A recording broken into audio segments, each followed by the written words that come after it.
আসসালামু আলাইকুম রহমতুল্লাহি অবরকাত। আমি আব্দুল্লাহ আলসাদ, আপনারা দেখছেন আব্দুল্লাহ আলসাদ ব্লগস। আমার ব্লগ ইউটিউব চ্যানেলে প্রতিনিয়ত নতুন নতুন ব্লগ ভিডিও নিয়ে আমি হাজির হয়ে যাই। আব্দুল্লাহ আলসাদ, আপনারা দেখছেন আব্দুল্লাহ আলসাদ ব্লগস ব্লগ ভিডিও নিয়ে আমি হাজির গেছি আব্দুল্লাহ আলসাদ, আপনারা দেখছেন আব্দুল্লাহ আলসাদ ব্লগসের। কথা না বাড়ি মূল টপিকে, মূল ব্লগে জাম্প করে চলুন শুরু করা যাক আজকের ব্লগ। আজকের ব্লগ ট্রেন ট্যুর ব্লগ। আসলে ট্রেন ট্যুর এই জায়গায় বড় ধরনের দুর্ঘটনা ঘটছে, আপনারা দেখতে পাচ্ছেন। ওই পাশ থেকে ট্রেন আসলে শুটে নিতেছিলাম, ছাদ দেখতে লাভ দেখা পড়ে যায়। আমার সেই ঘটনা আমি ক্লিয়ার করে বলতে পারতেছি না আপনাদেরকে। একজনকে ফুটেজ দেবেন, ছাদেতে পড়ে যায়, সে ছুটিতে চিক করে চলে আসে একজন, লাভ দেয়, মানে শব্দ আসে না যে উনি হঠাৎ করে ঘটনা চিল্লাচিল্লি এই ধরনের আওয়াজ ওদিকে আসে, পরে ক্যামেরা দিকে ঘুরে দেখে লাভ দেয়। কিন্তু আজকে আমার এই ফুটেজটা আমি কালেক্ট করতে পারিনি, ঠিক আছে। সে ওয়াটারমার্ক দেখা গেছে, সেই জন্য প্লট রেগুলার হবে। পুলিশ তখন চলে আসে, আয়েশা সেই ডেড বডিটার খণ্ড অংশ অনেক জায়গায় ছিটকা যে অংশ ভেসে পড়ে আসে, সেগুলো এই জায়গা থেকে সংগ্রহ করে করে এটার সমাধানের চেষ্টা করে। আর মোটিভেশন স্ক্রিন, বাচ্চা একটা প্রশ্ন করছেন, সে উত্তর দিতে আছে, উত্তরটা স্ক্রিনে লেখা করতেছে না, লেখাটা এতে কপিরাইট স্ট্রাইক, সে একটা কপিরাইটের ঝামেলা করে, সেটা আসলে ভেজালের লোক। সেজন্য তার এই ইমেজটা আমি যেটা বলেন সেজন্য ব্লার হবে, এটি লাগাই দিয়েছেন, মারাত্মক একটা উত্তর দিয়েছে সে। প্লাবনের প্রশ্ন যেরকম থাকে, উত্তরও অন্যরকম থাকে, সেই উত্তরটাই সে দিয়েছে। পরে এরকম একটা অ্যাটিটিউড কন্টেন্ট দেখতে পারলেন। যাই হোক, অনেক থার্ড পার্টি পুলিশ ওই জায়গায় ইনক্লুড আছে, এখানে পুলিশ অনেক নিয়োগ দেওয়া হয়েছে বর্তমানে। পুলিশের বর্তমানে অন্যায়ের যে ব্যাপকতা বেড়ে গেছে, কিছু এক ধরনের দুর্ঘটনা বলেন, অন্যায় বলেন, অশ্লীলতা, সেগুলো ছড়াই যাচ্ছে বেশি, জন্য এক একজন পুলিশ নিয়োগ দেওয়া, এটা একটু বেশি দেওয়া হয়েছে। পুলিশ নিয়োগ দেওয়া হয়েছে নতুন নতুন, তারা এই জিনিসটা হ্যান্ডেল করেন, তারাও সাধারণ পুলিশের মতো সব ইউজ করার সুবিধা পাবে। সেই ধারাবাহিকভাবে সে দেখতে পারতেছে আপনি স্ক্রিনে কীভাবে এই ঘটনাটা সম্পন্ন হয় বা ঘটে। এটা মারাত্মক ঘটনা থাকে, যেন আল্লাহ জানাতুল ফেস দেওয়া হতেছে, সেই জন্য মাস দোয়া করবে। আর দোয়া করলে আপনার এই দোয়াটা করছেন আপনি, যদি আল্লাহ পাক তো আপনার এই জীবন বন্ধু যা করছেন করবেন, তারপর আপনি মারা গেলে কোন জায়গায় যাবেন, জানাতে না জাহান্নামে, তখন এই দুটো জান্নাতুল ফেস করছেন, এই দোয়াটা ফেস তারা শুনছেন না, ফেস তারা আল্লাহ কাছে দোয়াটা নিয়ে যাবে। এরকম বান্দাদের এরকম দোকান, তার যদি জাহান্নাম হয়ে থাকে তাকে জান্নাতে না দেওয়া, এই জান্নাত ফেস দেওয়া নসিব না হলে তাকে ওনারা জান্নাতে দাও। পরে পরে হইতেছে ওই জায়গা থেকে তাকে আপনাকে সরাই নিয়ে যাবে, আপনার সমাধান করে দেবে। আম্মু তো চিল্লাচিল্লি করে, সেজন্য আম্মুর জন্য কন্টেন্ট ইজিলি মুখ ফুসে বানাতে পারতেছে না, ফোন দিনে অ্যাভেলেবল করে দিছে, বানাইতেও বলতেছে লিখে বানায়। ফোন আর অ্যাভেলেবিলিটি কমে গেছে, অনেক ফোন নষ্ট হয়ে গেছে, আরও ফোন দরকার, কন্টেন্ট আসছে সেজন্য বানাইতেছে। আরও কয়েকটা কন্টেন্ট ডুপ্লিকেট হইতে পারে, কারণ টাইম যখন আছে বানাবোই। একটু পরে আম্মু বাইরে চলে যাবো, বাইরে চলে গিয়ে তখন ফেস ক্যাম কিছু ব্লগ করুম, তো এটার হিসাবে কালকে আমি আজকে একটু আগে 17টা কন্টেন্ট বানাইছি। ওর যে আপনার টাইটেল লেখুম, ডিসক্রিপশন লেখুম, ট্যাগ লেখুম, তারপর থাম্বনেল লেখুম, তারপর শিডিউল করুম, এই প্রত্যেকটা কাজ আমার ওই পরের 2 মাস করা লাগবে। মানে পরে প্রত্যেকটা ভিডিও প্রাইভেট হইব। আরও ফোনের অর্ডার দিছি, মাইক্রোফোন থেকে গরম হাওয়া বাইতেছে, মানে চিন্তা করা যায় অনেক গরম হইতেছে। এই পুরা মাইক্রোফোনের এই সাউন্ডটা পুরাটা হইতেছে থেকে কালেক্ট করে, এই যে কী বলে মোবাইলের ব্যাটারি থেকে। যাই হোক, কিন্তু আলাদা এক্সট্রা ব্যাটারি লাগে না, লাগলে কিন্তু আপনারা সেটা ধারণা পাইতেন। মানে প্রচুর গরম, আমি ছুঁয়ে দেখতে চেষ্টা করতেছি। গো না ভাই, মুখের ভাষণ দেয় গরম, ঠিক আছে, কিছু বলার নাই।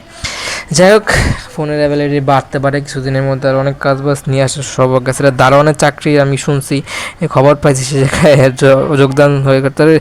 এটা থাকলে কি আমি পড়াশোনা করতে পারবো, ইজি কলেজ যেতে পারবো, কলেজের বন্ধ দিম না। আমার একজন টিচার চলে যেত, পছন্দের টিচার ক্লাস নিত আমাদেরকে, অনেক সোহাগ আদর করতো। সে আপাতত শিফটিং চলে যাচ্ছে অন্যদিকে, অথবা এদিকে চলে যাচ্ছে। নতুন টিচার আসবো আশা করি, বয়স দেওয়া রাখছি, যদি কোনো রিপ্লাই পাই আপনাদেরকে নতুনভাবে জানার চেষ্টা করাবো। এটাই, আর কিছু বলার নাই। বাসন খুঁজে পাইতেছি না, শরীরের অবস্থা খারাপ, ম্যাচ করতেছে, মাথা ব্যথা করতেছে, মাথা ঘুরাইতেছে, অনেক কষ্ট করে ব্লগ করতেছি, কথা বলতেছি, ডিসপ্লে তাকায় কন্টেন্টগুলো বানাইতে দিতেছিল, কষ্ট বেশি। ফোন জানি আল্লাহ পাক হায়াত বাড়ায় দেয়, সেজন্য দোয়া করবেন। বাসা শিফটিং করছে, কিন্তু বাসা আরও দীর্ঘদিন রাখবো, কারণ বাসার সব মাল সরানো হয় নাই। তারপর হইতেছে আর কি বলে, বাসার কিছু জিনিসপত্র অন্য বাসায় নিয়ে গেছে, জামা কাপড়, সেগুলা আনার জন্য বলতে পারি আম্মুরে, যদি আনে তো ভালো, আনতে তো হইবই, আসুক কাল হোক। ওই জায়গায় তো সব জামা কাপড় যদি এখানে অনেকদিন থাকা লাগতে পারে। আর আমার অন্যদিকে শিফট করতে হইব, তারপর শিফটিং করতে হয়েছে। আর কি বলে, বাসাবানার দিকে আমার কোনো একটা হোস্টেলে চলে যাওয়ার চিন্তা ভাবনা ছিল, কিন্তু বাসা আরও কয়েকদিন রাখতেছে, তাহলে দেখা যাক আর কয়েকদিন থাকা সম্ভব হতে পারে এই জায়গায়। এটাই। আর এরকম একটা দুর্ঘটনা ঘটলো, আসলে মারাত্মক। অনেক জায়গায় ডাকাতি, মারামারি, ছিনতাই, রাহাজানি, খুন, হত্যাকাণ্ড, এই জিনিসগুলো অনেক ঘটতেছে। অনেক আশ্চর্যজনক দুর্ঘটনায় মারা যাচ্ছে। এগুলো থেকে আল্লাহ পাক আমাদের হেফাজত থেকে ভালো মৃত্যু আশা করি আপনার কাছে, আল্লাহর কাছে এই দোয়া করবেন সব সময়। আর এই ধরনের মৃত্যু থেকে যদি আমরা বাঁচতে পারি, এই ধরনের মৃত্যু আসলে ভয়ঙ্কর, অনেক ভয়ানক। আল্লাহ সবাই হেফাজত করে। আর এখনও বর্তমানে উশৃঙ্খলতা বাইরে গেছে, এই জিনিসগুলো সমাধানে নিয়ে আসার জন্য অনেকভাবে কাজ করা হইতেছে, অনেকভাবে আন্দোলন করার কথা বলেন বা হচ্ছে এটা কার্যকলাপ বাড়ানোর কথা। ঠিক আছে, আরেকটা ব্যাপার যেটা হইতেছে, অনেক অবস্থা খারাপ, শরীরে ভালো লাগতেছে না, মাথা ব্যথা করতেছে, কন্টেন্ট বানাতে হইতেছে আপনাদের জন্য। আর একটা কথা ভুলে গেছি, কথাটা মাথায় ছিল, ছিল না। যাই হোক, অবস্থা খারাপ, কলেজে যেতে মাছ ধোয়া করবেন, ফোন অ্যাভেলেবেল করা লাগবো। এটাই ডেডিকেশন নিয়ে করেন। মানে আমার নেট কানেকশন একটা অ্যাভেলেবেল নেই, সকালবেলা নেট কানেকশন একটু পাওয়া যায়, স্পিড ভালো, সেটা যেটা আপলোড করা লাগে, পোস্ট করা লাগে, অনেক ঝামেলা। আর রাউটার দিয়ে অন্য জায়গায় নেট কানেকশন নেওয়ার কথা ছিল, কিন্তু সে জায়গায় আম্মু যদি যায় আমাকে নিয়ে যাবো নাকি তা এখন আমি নিশ্চিত হতে পারতাছি না। যদি নিয়ে যায় তাহলে তো যাইতে হইব, জায়গায় থাকতে হইব। আর যদি রেখা যায় তাহলে আমার কলেজে যাইতে হইতে পারে মাস্ট, ওদের সাথে বা ফ্রেন্ডের সাথে যোগাযোগ রেখাতে যাইতে হইব। এটাই ইনশাল্লাহ যাইতে হবে কলেজে। পরে কলেজে মে মাসে বললো যে বোর্ড পরীক্ষা স্টার্ট হবে। আমি ইয়াও দেওয়া রাখছি, কী বলে এটার যে পরীক্ষার যেই ফিটা সেটাও করে রাখছি, কিন্তু আমি একটা পরীক্ষা দিয়েছিলাম, সেই পরীক্ষার ফিটা দেওয়া হয় নাই। সে জায়গায় বলে ভালো রেজাল্ট করি না, ফিল করছি, লাগলো নিয়ে আরও যাইতে আসি না এক। আর কয়েকটা কথা আপনাদের মাঝে শেয়ার করেন। বোর্ড পরীক্ষা কিন্তু অনেক করা হয়ে থাকে, ইন্টার পরীক্ষা অনেক কষ্ট করে ওভারকাম করছি। তারপরে এসএসসি বলেন, এইচএসসি বলেন, দুইটাই ওভারকাম করতে কিছুটা বেগ পেতে, কিন্তু এই জায়গায় যেতাম ঝামেলা বহুল পরীক্ষা, এটা জানলে ভর্তি হতাম না। কিন্তু তারপরে একবার দিলে দোষ কি, ট্রাই করে দেখতে পারি, এই জন্য দেই। আর ওই জায়গায় অনেক জিনিসপত্রগুলো আছে, এগুলো শিফটিং এনে কিছু উপর থেকে বস্তা নামায়, সেগুলো চেক করুম যে সেগুলো আমার কোনো জিনিসপত্র আছে নাকি। আসলে না থাকাই ভালো, কিন্তু অনেক কিছু আগে কী করতাম, আম্মুর কারণে লুকায় মুকায় রাখতাম যাতে না দেখে। এরকম আগে অনেক জিনিস হারাইছে, মেমোরি আমার কাছে অনেক ছিল কিন্তু আমার কাছে একটাও না। এরকম করতে করতে বহুত জিনিস হারাইছি।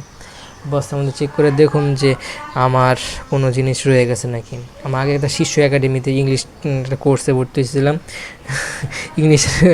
ইংলিশের ইও জানতাম না, বানানো 100টা বলে যেত, নাউন বুঝতাম না, কিন্তু ও ক্লাসে পড়তাম প্রায় 7। তার মানে এটা অনেকে বড় ক্লাস হয়ে জানে না, কিন্তু পরে দেখতাম আমি কি সব জানি নাকি, জানি না এরকম নাকি। তারপর দেখতাম অনেক হাই ফাই স্কুল থেকে জায়গায় পোলাপান আসছে, তো ওই জায়গায় সবসময় পড়ার উপরেই ছিল, আমি এরকম ছিলাম না।